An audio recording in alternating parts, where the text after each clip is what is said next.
Alright guys, this is BookBase. We're here at the Last Bookstore here in downtown LA for the Spring Tower Takeover event.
You're a painter as well? Yeah. Okay, awesome. How did this whole thing start? So I started with comics, Okay. and so I did a couple comics, and where I created this character, and all of these characters came from a comic that I did, and then through the NFT boom, I was able to get the funding to create my own cartoon. So Nice. this is all world building from creating that cartoon and having, you know, that fan base that came from that little crypto bubble. Yeah, for sure.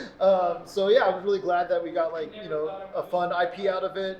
Different way to tell a story through the card games, through the video game, and the cartoon. So I really like that idea of interactive storytelling. Yeah, so sick.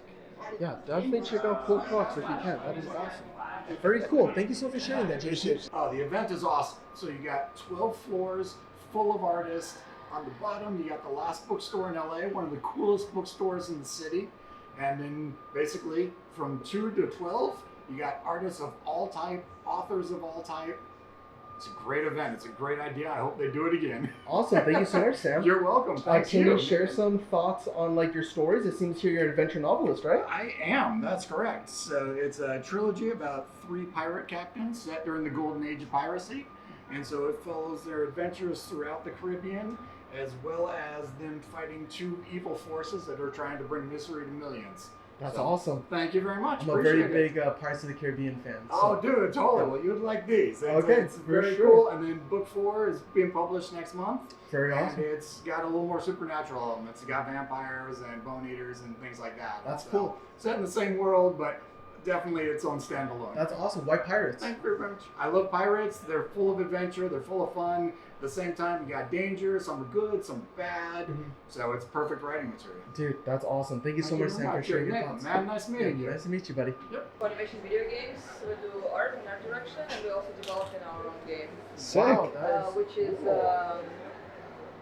which is like the premise is you get possessed by a narcissistic demon, but you don't know about it, and you only learn about it in the end of the game, and then you have to get out of it. That's awesome. Yeah. Have these little things you can tingle dangle. What was the inspiration for this? It's a personal experience. Yeah. Yeah. personal experience. You saw a demon? Not all, no, it's just it's kind of like allegory for abuse. I'm sorry. I went backward quick. I mean, a lot of great art is, right? But it's okay. I went through therapy for a long time, so I'm fine. It wasn't that bad. That and is also awesome. and also it's like collective kind of like understanding how narcissism kind of experience can work, and we're trying to explore that in like fantasy setting. Well, you scared the crows away. Yeah, here it is. That is so cool. That is so awesome. How long have you been developing this? We started working on a story in 2024, so we completed the story and script 2025, which is like last year, and been in development since. Ooh. Yeah. So September probably. Yeah, that's basically. That's really sick. That is so cool. Everything's interactable, so you can like do some virtual stuff. Oh wow. It's pretty dusty in here.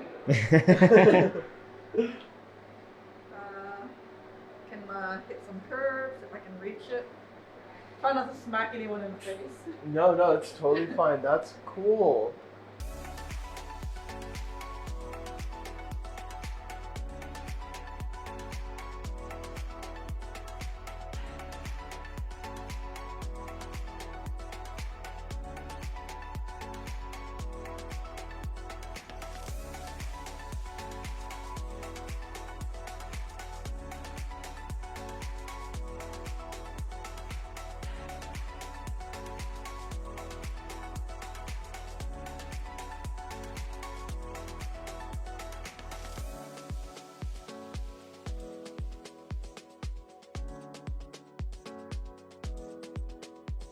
I feel a little bit too goofy for this one. Oh, the action looks good on I you. go on guard. You look like Jesus.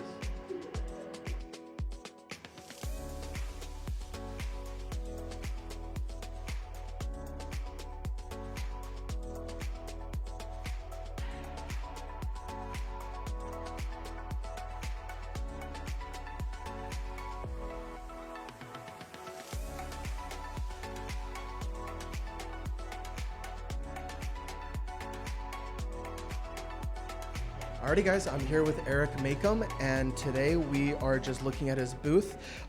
He's clearly into zines and stuff, so I'm gonna go ahead and give him a mic and he can just talk about what he's creating and the importance of zines. Hey, yeah, thanks. So I own a print shop in Glendale, and I have been doing zines and printing and collecting zines since I was 19 years old.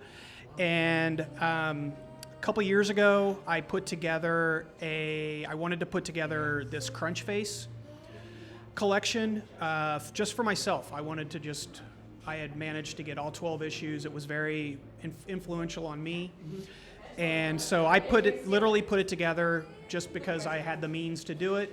And so I created that, put it out, thought I might sell maybe 15 copies of it.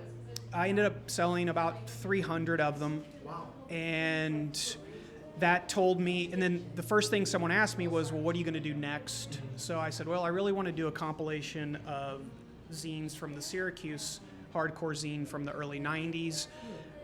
That was a very influential scene on me. I lived there for 2 years during that time, was heavily involved in that scene, and so I put this collection together last summer, released it in the fall.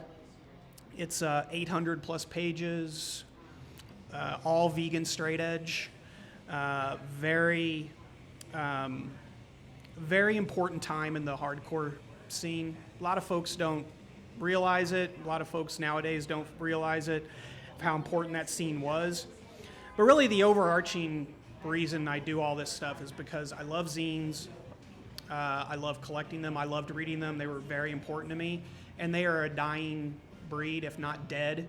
And these, to me, are basically tears in rain at this point, and I don't want them to disappear. So I have made a big effort to make sure that I accumulate as much of it as I can, archive as much of it as I can, and make it available to anyone who might want it in some sort of a format. The sense of urgency that zines had at the time can't be understated or overstated at this point. And unfortunately, that urgency doesn't really exist in a lot of this stuff anymore. What do you think is unique about zines that other media formats don't really have? You have to put work into it. They require effort. You know, you have to work. You can't just type up a quick, post and present it and say, hey, here's my zine, or you can't just put a bunch of photos on your story and you run through them and call it a zine. You actually have to put work, and it takes effort, and you have to spend a little bit of money. Yeah. You've got to be able to, and you need to have something to say. And this is, all of these things had a lot to say. They had a lot to say to me. They had a lot to say to people who read them. One of the greatest, when I was younger and I had a post office box. One of the best times, one of the best parts of my day was going to the post office box and having 5, 6, 7 envelopes of zines or records or tapes that I've either bought or traded with folks. And I just don't want to forget that time. And I think that there's something here that people like ephemera, and I think people enjoy having things they can physically hold on to. Yeah, absolutely. Thank you for sharing your love for zines, and I think you are definitely keeping the culture alive by trying your best to document it and even participate creating your own zines and everything. So, no, thank you. As someone that is just new to the whole reading scene, definitely don't know a lot about zines. So the fact that you're able to be so vocal about it, I think that's one of the biggest ways to revive a dying art form. It's just communicating it to, especially talk about the importance of that specific format compared to others. And you did a great job. There's no other format like this. That's the best part. And people like to say that print is dead and that no one reads books. I don't believe in either one. So. Right. Awesome. Thank you so much, Eric. It really means a lot. Thank you. Thank you very much. Hi guys, I'm here with Susan Huckle, and she's here to talk about her book and her journey with writing it. Mm-hmm. Yes, so I've written a memoir about my relationship with my parents who believed the earth is flat. But don't worry, I don't, they did. So I grew up very religious, so it starts in a very religious, evangelical, end times are coming childhood. And they got into conspiracy theories later in life. Awesome, yeah. Thank you so much. And besides besides the earth is flat, do you have any other conspiracy theories you're willing to share that your parents really believed and you're like, oh my gosh? Oh yeah, so they definitely believed 9/11 was an inside job. Any sort of mass shooting, very sadly, they believed were a hoax or a false flag, as they say. And it's JFK. My mom's theory was that Jackie did it, and that apparently her sitting next to him in the car, that the angles of the bullets showed that it was from her to the side, but she's the only one I've ever heard that from. So I don't know about that. Okay. No, yeah. Awesome. Thank you for writing these books, because I feel like it just kind of talks about how other people normalize specific forms of thinking, and I think it is healthy to have a conversation about how some forms of knowledge that's out there sometimes isn't really perceived as what we perceive it to be. So thank you so much for sharing about your book and everything, Susan. This really means a lot. Thank you. Absolutely. Thanks for coming by. Sweet. Yeah. And you got the delicious, very aesthetically pleasing flat earth cookies. Yes, I Very do. fun. They're at every one of my events, so yeah. There you go. Do you bake them yourself? I make them myself. Oh my gosh. So Alrighty, I'm here with Chris again from the last event, if you guys remember, when we were at Crafted LA Book Event. So this time we're here at the LA Bookstore Summer Tower Takeover event. I just want to ask Chris, how has the event been going for him? Hey guys, it's me, Chris, the author of the Late Hour Stories. The event's going great. There's a lot of people walking in. There's 12 floors over here at the Last Bookstore. They're taking over the tower. And it's just been it's been crazy. Just seeing so many people just talking to them about my series, and people just looking at other vendors. It's a great experience. Yeah. Awesome. Thank you Yeah. so much. Oh, thanks guys. Hey guys, I'm here with Tom and DJ. These guys are two of the coolest comic book writers here that we've seen so far. So I'm just going to go ahead and ask them for their perspective on why they write what they write and their journey on creating their stuff. Here you go, Tom. Well, why I write what I write? Yeah, I mean, you said you were working on Ben 10 for 3 seasons, right? I'm sure that formed some form of inspiration. It's my compulsion. Yeah. Compulsion. That's really, there's so many mysteries in the world. I don't know where it came from, but I'm seeing it through. Yeah. Where do your ideas come from? Oh, from the heavens. No, I mean, I write. It's interesting because I enjoy stories, but why do I want to write them? My brother just recently asked me that. We're both middle-aged men, and so he's like, why do you do this? I don't know. I love it. I love stories, and it's fun to tell them.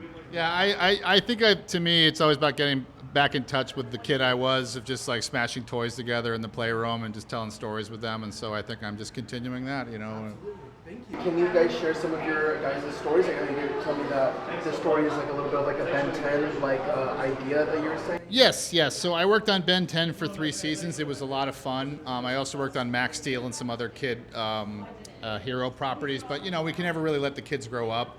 So I thought it'd be kind of interesting if I did the story we couldn't do on there, which was showing my own kid adventurer Andy Xenon dealing with the ups and downs of adulthood. And a further twist is that he loses his powers when he turns 18, and he's got to get adjusted to being a normal guy. Oh, that's too deep. Well, no, that honestly, when I run that premise by a lot of people, they're like, "Whoa, that's a little more relatable than I expected." So, I think people got highs and lows in life, and it's not a grim book. That's only the start. So there's a lot more story to tell after that. And then this is Clash of the Classics, which is an anthology series that I'm writing, and each issue we take a character from one classic story and put them in the plot of another and show all the chaos that follows. So this is Don Quixote Fights the War of the Worlds.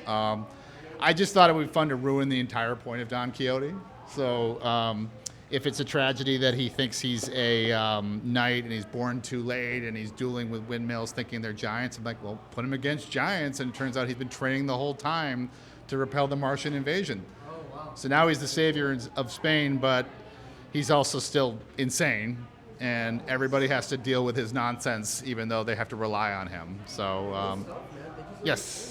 And then take it away, DJ. Oh, sure. Okay. Well, Laser Joan and the Ray Guns. It's about an all-girl rock band who are secretly super spies. It's kind of like Jim and the Holograms meets Mission Impossible.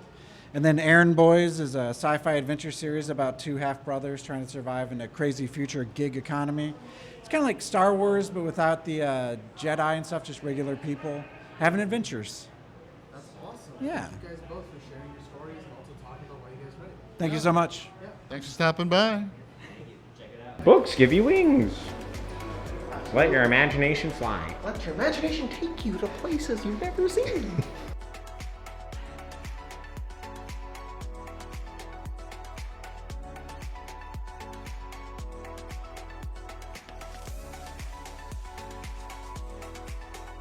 No, but my friend, he goes Look how to angry he is, brother. And he's got the silencer too. I'm all over that. And the gas mask? Yup. Looks like Hunk from Resident Evil. Yo, I like these. That's super sick. Appreciate it.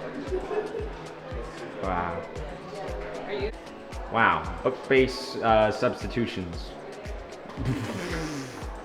What a cool guy. We got the rig. Cool stuff. Spring Arts Tower. Spring Arts Tower. Be there or be square. Hello, I'm here with Denise, and we're just gonna have her talk about how she is an author, an actress, and the fun stuff she does with vlogging while she's also reading books. Hey there, my name's Denise Tapscott. I always say I'm one of your favorite authors, and friends call me Sunny. I do have a little small video vignette called Sipping with Sunny, where I pair a book, like for example my book Gypsy Kisses and Voodoo Wishes, and I'll pair it with a drink. I also had a collection of short stories with amazing authors, and so I took their short stories or poems and I paired those with drinks like coffee and teas and stuff like that. I'm also in a web series called The Vamps Next Door, where I play a vampire named Tasha. She has lots of attitude and she's so much fun to play. Yeah, for sure. Of Tasha. Tasha's always like, oh my God, it's amazing. Yeah, she's running around and flying and doing all kinds of crazy stuff. That's so cool. Thank you so much for sharing that. Thanks for chatting with me. Sure. How do you decide pairings? Like what makes that's a tricky one for sure. I'm reading a collection by one of my friends. Her name is Donna Monroe, and she has like 20 different stories, but there's one in particular that has like this Snow White kind of advantage, and I found a drink called a poison apple. There you go. Yeah. So it's more like vibes and like themes and stuff as opposed Yeah. to like genre pairings. Yeah, definitely. Yeah. really Sometimes it's even about the author more than like the story itself. It just depends what I come across. Very cool. Yeah. That's really awesome. great. That's very cool. Thank you so much for sharing that. Thank you. Of course. Hi guys, I'm here with Brandy June. I don't know if you remember her from the Huntington Beach Library event that we covered at Surf City Author Fest, but here she is with the LA Bookstore event, and we're just going to ask her how the event's going and if there's any new updates with what she's doing. Awesome, thank you. Yeah, it's been really fun today. This is the first time they've done this Spring Arts Building takeover. Fun fact, like 15 years ago, I actually worked in this building on this floor for Magical Elves reality TV company. We did Project Runway, Top Chef. So back in the day when I was like a baby PA, I actually worked here and So it's really kind of fun and a little surreal to be back as an author now. Yeah, for sure. But it's been really cool. That's great. And like, have you been seeing like a lot of people like checking out your books and stuff? Yeah, there's been a lot of foot traffic. I think people are, taking their time because there's so much, there's 12 floors plus the bookstore. So it's definitely a lot to check out. Yeah, for sure. Awesome. Thank you so much, Brad. Yeah, well, thank you for stopping by again. Absolutely, absolutely. Hello guys, I'm here with Nathan, and today he's just going to talk about some of his work and what this event has been going, how the event has been going for him. So I'm Nathen Kayanan, I'm a writer and illustrator. This is my debut novel about Asian gangsters in Los Angeles and Southern California. I actually started off as a DC Comics writer and artist, or not artist, but as a writer. I was inducted into their Milestone Initiative program where I learned how to write comics, and that was 4 years ago, and since then I've been writing. I actually have been writing for years, and I went into academia, but in the last 4 years I've decided to actually pursue the writing career. So that's the result of that, and I'm actually having a lot of fun at this event. This event is, I think, great. They really need to do more of stuff like this. You can't really say anything bad about the Last Bookstore. It's a legendary place, We've met some really cool people. Just having a really good time. Like my roommates are just really cool people, and I'm really having a good time here. Awesome. Sweet. Thank you so much. Hi, I'm Ebony Soy. I'm an author and artist. So I'm selling my prose and some artwork. So Malolas is my debut illustrated novel. It's based off Filipino mythology. Did some research on like the headhunting tribes. Kind of turned that into a dark fantasy and horror. And then I have my own other chapbook that I've been working on. Touches a little bit on erotic horror using Filipino food. And the event right now, it's pretty fun. I like it. My roommates are awesome. It's pretty chill, so enjoy it. Awesome. Thank you so much, Ebony. Thank you. Of course. Alrighty. Hey guys, I'm back here again with Jesse and Matt, and today they're just going to talk about their work again and then how the event has been going for them. Hi everyone, I'm Jessica Mason. I'm author of Mary Shelley's School for Monsters graphic novel series. The second book just won a Nebula Award for comics writing, so we're really excited about that. Oh, nice. But we do a lot of, the story just explores monsters, rescuing monsters. Like in this one, they're rescuing La Llorona from a video game, and she's got to get out because all the kids are going missing. And then in this one, they're going to Japan to deal with like a kitsune and repressed anger, not so repressed anger. And then Matt and I are also promoting our podcast, which is Monster v. Monster, where we do encounters, storytelling with our guests, monsters against each other. So, That's Matt? awesome. And I'm Matt Harry. I'm the author of 6 novels. I have the Codex Arcanum series, which is sorcery for beginners, cryptozoology for beginners, and time travel for beginners. Pretty self-explanatory. And then I have a choose your own adventure book called You Are a Filmmaker, about having a career in the film business. And then I have this dystopian detective novel, Ashland, that just came out about a month ago. That's cool. Awesome. How's the event been going for you guys? Is this your first time being here? This is the first time they're doing it, the Spring Arts Tower. Yeah, It's this is the first time ever. So. interesting. I think we're figuring out some stuff. We realized we should put ads in the elevators. Yeah, Tell people we're exactly. here. Yeah. I mean, it's like 12 floors of, it's 12 floors of artists, writers, all kinds of creators, people with jewelry. So Yeah? I think Okay. everyone's having a great Dirty time. sodas. Dirty sodas. There's a cafe upstairs. So it's been a lot of fun. And we've been here kind of like the greeters of floor 3. Right. When people come off the elevator. That's awesome. That's a pretty Yeah. important role. So Yeah, I'm glad exactly. you guys take that mantle. But thank you so much for sharing your guys' experience and stuff. It really means a lot. Thank you guys. You're welcome. Well, Thank you guys. thank you for all the book-based stuff. Like even the 2 videos you guys did with the stuff from Craft looks awesome. Awesome. You guys got the drones now? Yeah, we got drones Like, now. that's Yeah. high end. It's Thank looking you so great. much. It really means a lot.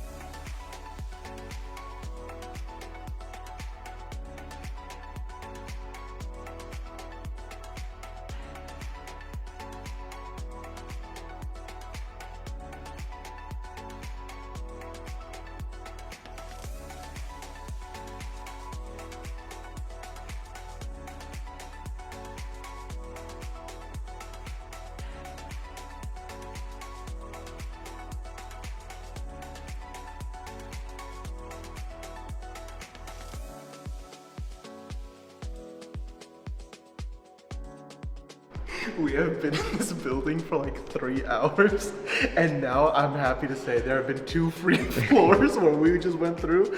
No authors, just vibes. Gosh, no.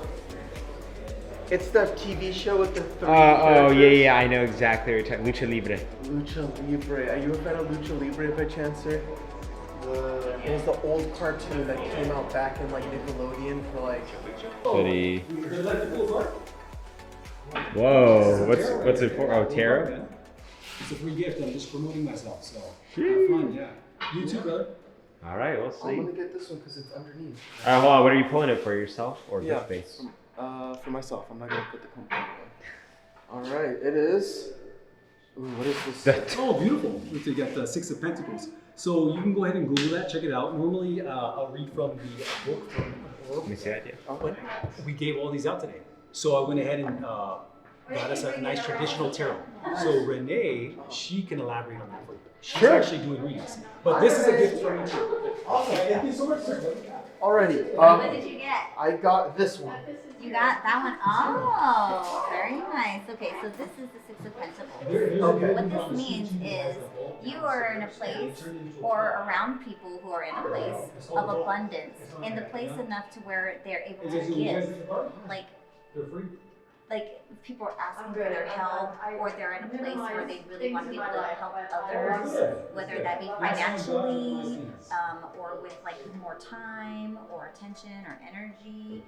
So that's basically what you pull. So you're in a place that you can give abundantly, and or you're receiving abundance. That would also be nice. So either way, you're in a place as a giver or a receiver. When you're uncomfortable, that is awesome.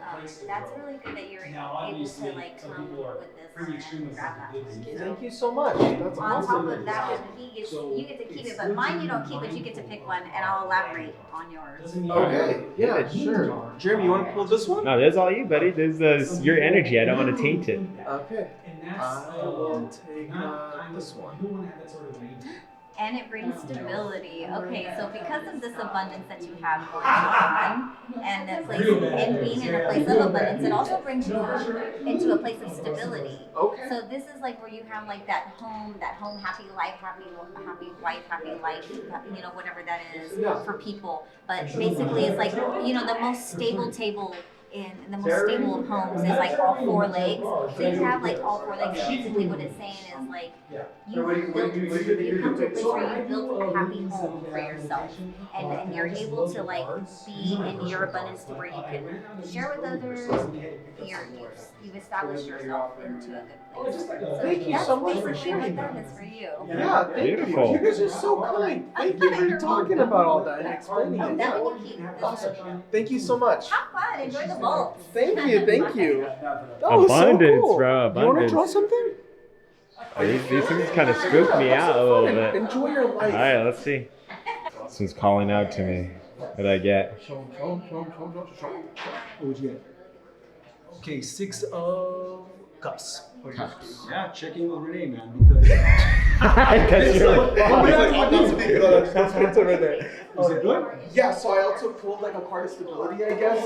Yeah, so I guess I'm doing all right. Yeah, thanks for this. This is actually pretty fun. Yeah, All right, let me get your thoughts on the Last Bookstore in general, just as like a vibe, as like an aesthetic place, bro. Yeah, so I know that this is like a super like historic like site for just like book communities in Los Angeles. I don't know too much about the actual history, but I do remember like their co-founder, one of them, like he was like super good at selling stuff, and then he just turned to books because he loves reading, and he just made this all from the ground up. So it's like just the idea of making a brick and mortar building as dedicated to reading. Yeah, and for me, I mean, what really makes this place is the Mammoth Pit. Look how furry he is. Okay, that was it. We went through 12 floors from the very top all the way down to the bottom. We're back in the grand lobby. So thank you guys for watching, and I hope you guys enjoyed watching this as much as we enjoyed walking around and just talking to different people. And this is the Spring Tower Takeover at the Last Bookstore here in downtown LA. Oh yes, and a huge shout out to Roger and a huge shout out to Jeremy for being a part of this event. It really means a lot. So this is our first time working together on something like this, and it was just a blast. So thank you guys.